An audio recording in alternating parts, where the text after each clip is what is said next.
मैं Mukesh Kumar, Indian army soldier. मेरे पिता का नाम शंभूराम। मैं इस वक्त अपने देश की सेवा कर रहा हूँ। मेरा पिता श्री शंभूराम, वो हमेशा शराब के नशे में रहते हैं और शराब पीते हैं और प्रताड़ित मेरी माँ के साथ करते रहते थे और किसी गैर लेडीज़ के साथ उनका संबंध था। मोहल्ले से मात्र 500 मीटर की दूरी पे। मुझे जब पता लगा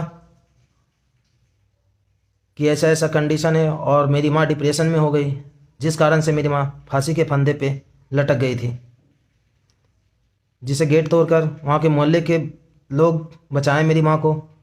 और मुझे उसी वक्त इन्फॉर्मेशन किया और मैंने उसी वक्त अपने कंपनी कमांडर साहब को मैंने बताया और अपने कमांडिंग ऑफिसर साहब को कि मेरी समस्या इस प्रकार है साहब। उसी वक्त मुझे इमिडिएटली छुट्टी भेज दिया गया। छुट्टी जाने से पहले मैंने लखीसराय कबैया थाना SHO राजीव कुमार साहब सर से बात किया, लेकिन उन्होंने कोई मुझे संतुष्ट नहीं किया। एक्शन लेके कोई एक्शन भी नहीं किया। बोला कि आप एक आवेदन बोलिए देने के लिए।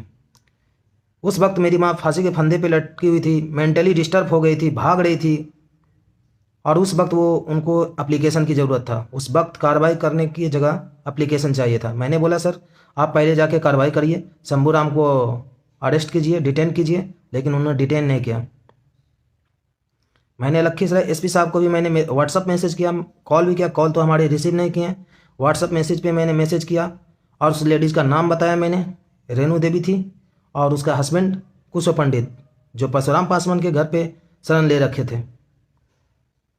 जब उन्होंने सुना कि उनका बेटा छुट्टी लेके आ रहा है, तो उन्होंने घर छोड़ के, वहाँ रेंट छोड़ के, जहाँ पे शरण ले रखा था परशुराम पासवान के यहाँ, वहाँ से भाग गई। और मेरे पिता 2 दिन भागे रहे और वो भी छिपा हुआ रहा। एक अरुण मिस्त्री है वहाँ पे, उनके यहाँ। लेकिन मैं फ़िलहाल, मुझे अपनी मम्मी की फिक्र थी।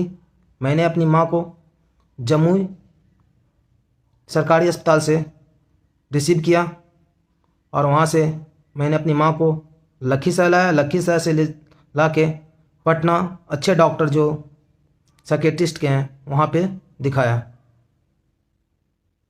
जिनकी डॉक्यूमेंट मेरे पास हैं। और फिर मैंने वहाँ से बेहतर इलाज के लिए दिल्ली बेस हॉस्पिटल चला गया और वहाँ पे मैंने अपनी माँ को ट्रीटमेंट कराना कंटिन्यू किया।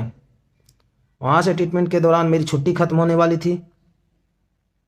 फिर मैंने अपनी यूनिट में अपनी माँ को साथ में लेके गया, CO साहब को बता के, और साथ में लाया। फिर यहाँ पे मैंने बताया कि साहब मेरी ये समस्या थी और मदर को मैं यहाँ पे रख रहा हूँ साहब। तो मुझे गेस्ट रूम दिया गया, जो फैमिली क्वार्टर होते हैं, गेस्ट रूम के तौर पे भी रहते हैं और फैमिली क्वार्टर भी है। यहाँ पे मैंने रखा। यहाँ से फिर मैंने MRI टेस्ट के लिए दिल्ली बेस हॉस्पिटल दोबारा गया, 1 महीने ट्रीटमेंट चलने के बाद। वहाँ पे मैंने फिर मम्मी का ट्रीटमेंट कंटिन्यू रखा और MRI टेस्ट भी किया। सारे ट्रीटमेंट कराने के बाद डॉक्टर साहब ने बताया कि अभी इन्हें 1 साल मेडिसिन की ज़रूरत है और इन्हें डिप्रेशन से दूर रखा जाए, इन्हें अपने पास रखो। तो फिर मैंने अपने माँ को अपने पास रखा, यहीं अपने यूनिट के अंदर ही, फैमिली क्वार्टर में।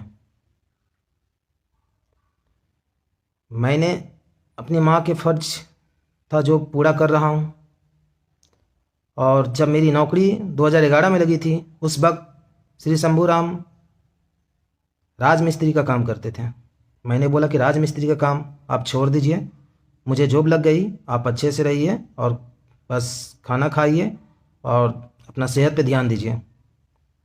तो उन्होंने काम तो छोड़ दिया, लेकिन गलत कामों में धीरे धीरे इन्वॉल्व होते होते इतने इन्वॉल्व हो चुके हैं कि आज जो मेरे दादाजी का पैतृक संपत्ति है श्री महावीर राम का, जिसकी बंटवारा हो चुकी है चारों भाई में, और सभी ने अपने अपने ज़मीन पे घर बना लिए हैं, कुछ बेच दिए हैं, कुछ अपना रखे हुए हैं। तो उसमें मेरा भी एक खाली ज़मीन पड़ा हुआ था, जिस ज़मीन को मेरे पिता मेरे गैर मौजूदगी में ना हमसे पूछा, ना मेरी माँ से पूछा, ना हमारा कोई सिग्नेचर है, ना मेरी माँ का सिग्नेचर है, और उस ज़मीन को उन्होंने बेच दिया। मान लीजिए बेच ही दिया, बताया जा रहा है कि एग्रीमेंट कर दिया गया। जो 1856 में मेरा मकान बना हुआ है, जिसमें हम रह रहे हैं शुरुआत से, और जो खाली ज़मीन है वो भी 1856 में ही है, और बहुत सारे मोहल्ले वहाँ पे बस गए हैं, सभी लोग रह रहे हैं 1856 में ही। फिर मैंने लखीसराय एसपी साहब को बताया कि साहब मेरी समस्या इस प्रकार है। उन्होंने मेरी समस्या को सुना, बोला ठीक है, कौन से थाने में आते हो? मैंने बोला कवैया थाना। बोला ठीक है, मैं कवैया थाना को बताता हूँ। मैंने साहब से, लखीसराय एसपी साहब से कॉल करने से पहले लखीसराय कवैया थाना प्रभारी वैभव सर को कॉल किया, और उनसे भी मैंने बताया कि सर मेरी ये समस्या है। तो उन्होंने बोला कि एक एप्लीकेशन आप दे दीजिए। तो फ़िलहाल तो मैं अभी यूनिट में हूँ। मैंने बोला कि ठीक है सर, मैं भेज दूँगा, लेकिन फ़िलहाल अभी एक्शन आप कीजिए, आप स्टे कर दीजिए उस ज़मीन को। लेकिन कोई मेरा बात नहीं सुना। जिस वक्त मेरी माँ फांसी के फंदे पे लटकी थी, उस वक्त भी लखीसराय पुलिस मेरा कोई मदद नहीं किया। उस वक्त थाना प्रभारी राजीव कुमार थे, जिसे मैंने कॉल पे बताया था। उनके भी कॉल रिकॉर्डिंग है, जिनसे भी मैंने बात किया सभी के कॉल रिकॉर्डिंग है, लेकिन कोई सुनने को तैयार नहीं। फिर भी मैंने अपने तरीके से सोचा चलो जॉब है, इतना आवेश में नहीं आना चाहिए, हैंडल करते गया। जो रेणु देवी है वो मेरे पिता से कंटिन्यू बात करती थी कॉल पे, सुको पंडित की वाइफ, और उसे शरण दे रखा था परशुराम पासवान अपने घर में। जब वो सुना कि उसका बेटा छुट्टी आ रहा है इमीडिएटली, उन्होंने घर छोड़ के भाग गया था। और मेरे पिता भी, एक अरुण मिस्त्री है क्यूल बस्ती में, वहाँ पे छिपा हुआ था 2 दिन। इससे पहले वो प्रताड़ना और शराब का केस में मेरे पिता काफ़ी सेवन करते थे, जिसे मैंने अपने माँ के द्वारा लिखित आवेदन कवैया थाना को दिलवाया था, और फिर पुलिस उसी वक्त घर से डिटेन किया मेरे पिता को। मेरा ये कहना है कि मैं बार बार अपने यूनिट का सिर दर्द नहीं बनना चाहता हूँ। बार बार मैं अपने कंपनी कमांडर, हमारे सीओ साहब, जो हमारा एक घर बिहार लखीसराय में है, दूसरा घर हमारी यूनिट है, यहाँ भी हमारे भाई हैं, सभी पिता के समान हैं, सब कुछ है हमारा यहाँ पे। मुझे अपने यूनिट पे शान है, क्योंकि यहाँ मुझे पेट भी दर्द होगा या खांसी भी होगा, जुकाम भी होगा, तो हमारे यूनिट के सभी जवान, हमारे कमांडिंग ऑफिसर साहब क्विक एक्शन करते हैं। ये हमारा फौज का कॉरपोरेशन है। उसी वक्त चाहे मुझे खून की भी ज़रूरत पड़ेगी तो मुझे सोचना नहीं पड़ेगा, ना मेरी माँ को सोचना पड़ेगा, जो इस वक्त मेरे साथ है यहाँ पे। हमारे जवान भाई ही एक दूसरे की मदद करते हैं, जितना कि सिविल में अपना सगे भाई भी नहीं कर पाते हैं। तो मैं नहीं चाहता हूँ कि मेरी वजह से बार बार मेरी यूनिट में जो रूटीन वर्क चल रहा है वो बाधित हो, हमारे सीईओ साहब बाधित हो काम करने में, क्योंकि ये देश का काम है। तो देश की कामों में हमेशा सीईओ साहब को बाधित करना मेरे तरीके से तो ये सही नहीं लगता है। जब हमारे स्टेट और डिस्ट्रिक्ट में पुलिस अवेलेबल है लॉ एंड ऑर्डर मेंटेन रखने के लिए, शांति कायम रखने के लिए, सुनने के लिए, तो उनका भी फ़र्ज़ बनता है कि हम एक जवान का समस्या सुने। ये नहीं कि वो जवान बार बार छुट्टी लेके आए, बार बार कोर्ट कचहरी दौड़े। जो सही है उस चीज़ों को ऊपर जांच किया जाए, जांच करके अगर रोकने का है तो रोक दिया जाना चाहिए, लेकिन पुलिस अपना काम सही करती नहीं है। तो मैं इन चीज़ों से असंतुष्ट हूँ। और काफ़ी परेशान हूँ।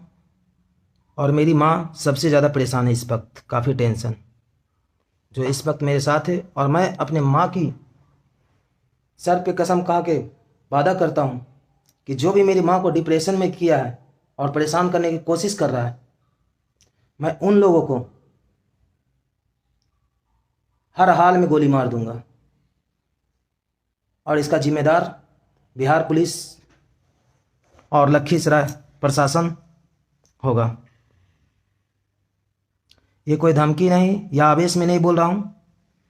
मैंने अपने माँ के सर पे हाथ रख के मैंने वादा किया है, अगर बिहार पुलिस या लखीसराय पुलिस मुझे सोल्जर के रूप में देखना चाहते हैं या बागी के रूप में, वो उनके ऊपर है। और जो मैं करने जाऊंगा उसमें मुझे 1% अफसोस नहीं होगा कि मैं क्या करने जा रहा हूं। अगर मैं इम्पोर्टेंट हूं या वो लड़का इम्पोर्टेंट है जो मेरी ज़मीन पे कब्जा करने के लिए गया है, जल्द से जल्द उसे रोकने की कोशिश किया जाए और करना चाहिए। अगर नहीं करेंगे तो इसका अंजाम जो होगा वो तो पूरी पब्लिक जानेगी बिहार की। पहले तो बिहार आता है, उसके बाद इंडिया आता है, तो बिहार और इंडिया दोनों जानेगी। और फिर कभी कोई कल्पना नहीं करेगा कि ऐसा क्यों करना चाहिए या नहीं करना चाहिए। और भविष्य में कभी कोई किसी सोल्जर के साथ इस तरह से नहीं करेगा। अब मेरा तो यही कहना है कि जो जैसा करता है उसके साथ वैसा ही करो बस। पहले अपने तरीके से मैंने जो था कोशिश, मैंने प्रयास मैंने कर लिया। अब प्रयास के बावजूद भी अगर काम हो रहा है, अब प्रशासन रोकने के लिए इच्छुक नहीं है, तो जो इन्वॉल्व है मैं वादा किया हूँ हर हाल में मारूंगा। क्योंकि इस वक्त मैं पुलिस का स्टडी में नहीं हूँ जो झूठा वीडियो बना के भेज रहा हूँ। इस वक्त मैं पुलिस के हाथों से दूर हूँ, अपनी यूनिट में हूँ। और जिस दिन मैं इस यूनिट से निकला उस दिन से काउंटडाउन शुरू है। जय हिंद, जय भारत। और मैं ये भी बताना चाहता हूँ कि जो हमारी सैलरी लॉस होगी, जो मैं कदम उठाने जा रहा हूँ, मुझे पता है कि इसमें प्रशासन मुझे परेशान करने की कोशिश करेगी, लेकिन परेशान तो होऊंगा मैं।